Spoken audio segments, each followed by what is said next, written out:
மக்களே வாங்க வீடியோக்குள்ளே போகலாம். முருங்கைக்காய் பொரியல் எப்படி செய்யுதுன்னு பார்க்கலாம். முருங்கைக்காயை நல்லா கழுவிட்டு அரிஞ்சு அலசி வச்சுருக்கேன். கொஞ்சமாக தண்ணி ஊற்றி இதை ஒரு ஆவி காட்டிக்கலாம். அது கூட உப்பு போட்டு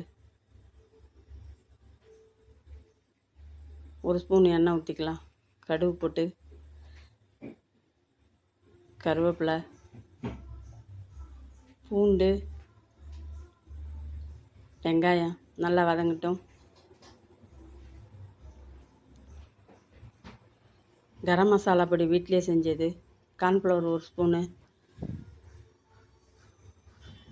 பெருஞ்சீரகம் நுணுக்கி வச்சுருக்கேன் போட்டிருக்கேன்.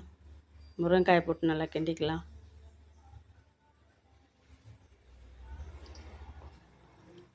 நல்லாயிருக்கும். நீங்கள் இது மாதிரி செஞ்சு சாப்பிட்டு பாருங்களேன். ஒரே மாதிரி குழம்பு, புளி குழம்பு, சாம்பார்னு வைக்கிறது அருமையாக இருக்கும்.